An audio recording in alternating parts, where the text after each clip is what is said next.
नमस्कार, मैं अनुराग Kaushik publication news channel पर आपका हार्दिक अभिनंदन करता हूं।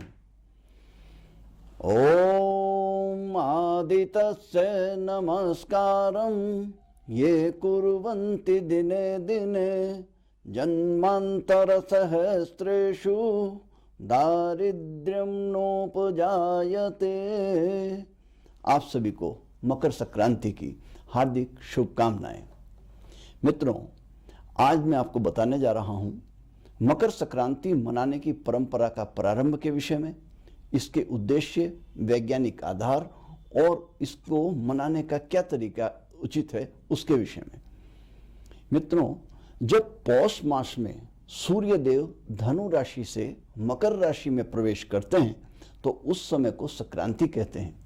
वैसे तो प्रत्येक मास में सूर्य 12 राशियों में से एक के बाद दूसरी राशि में प्रवेश करते ही रहते हैं, किंतु मकर संक्रांति को ठंड की वजह से सिकुड़े हुए लोगों को सूर्य के तेज प्रकाश होने के कारण शीत ऋतु से राहत मिलना प्रारंभ होता है, इसलिए इसका महत्व अधिक हो जाता है।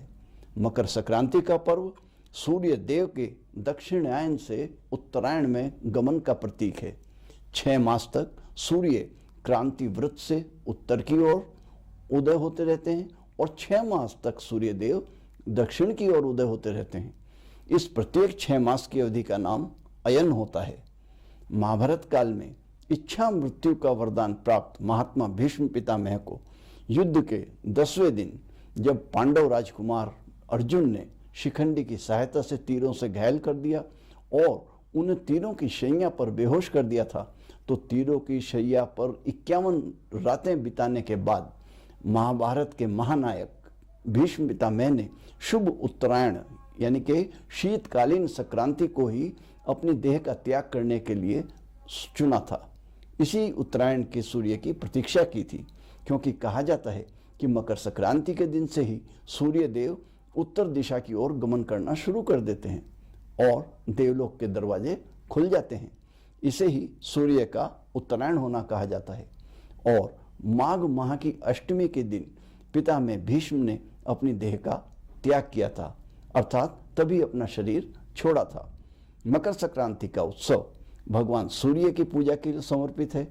भक्त लोग इस दिन भगवान सूर्य की पूजा कर आशीर्वाद मांगते हैं। इसी दिन से वसंत ऋतु की शुरुआत प्रारंभ होता है और नई फसलों की कटाई का भी प्रारंभ होता है।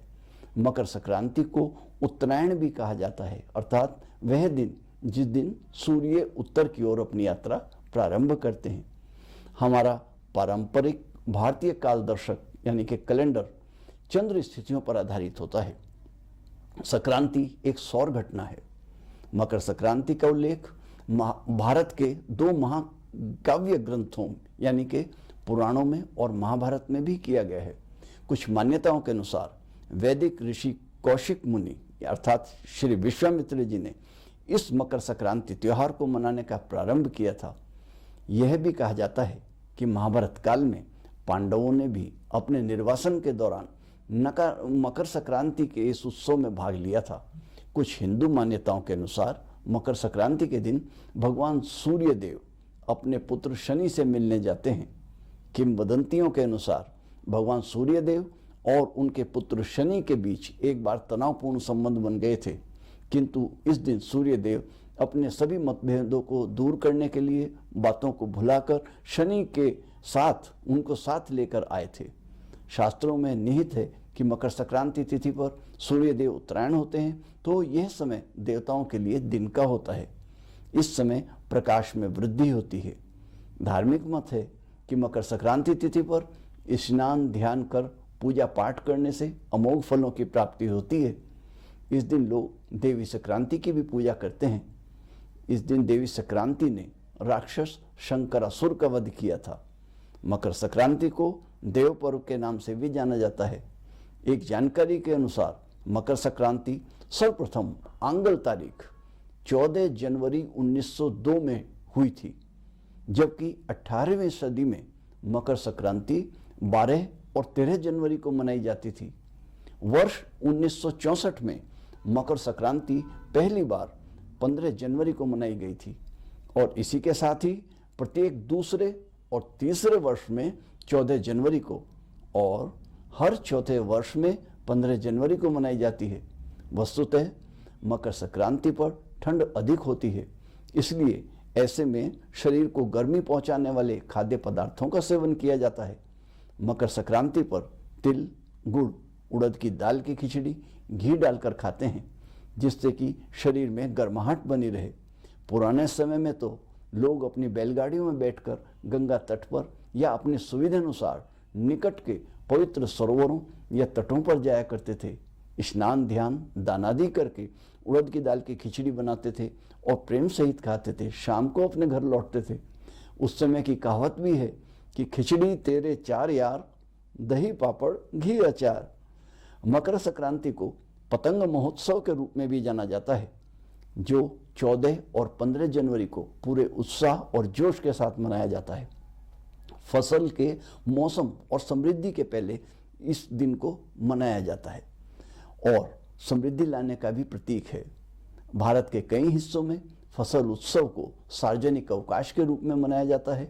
इस दिन अधिकांश स्कूलों और कॉलेजों में छुट्टी रहती है और विभिन्न बैंक भी बंद रहते हैं। इस वर्ष अर्थात वर्ष 2024 में मकर संक्रांति लोहड़ी उत्सव के एक दिन बाद अर्थात 15 जनवरी 2024 को मनाई जाएगी। पंचांग के अनुसार संक्रांति का समय 15 जनवरी को सुबह 2:45 पर है। पुण्यकाल सुबह 7:15 बजे से लेकर 8:07 तक है, अर्थात 10 घंटे 31 मिनट तक यह पुण्यकाल रहता है। इस वर्ष सूर्यदेव मकर राशि में 14 जनवरी की रात में 2:45 पर प्रवेश करेंगे। ऐसे में यह त्यौहार अगले दिन अर्थात 15 जनवरी सोमवार को मनाया जाना निश्चित हुआ है। तो धन्यवाद, नमस्कार, बने रहिएगा हमारे साथ पब्लिक एशिया न्यूज़ चैनल पर इसी प्रकार की धार्मिक जानकारियों के लिए। जय जय श्री सीताराम।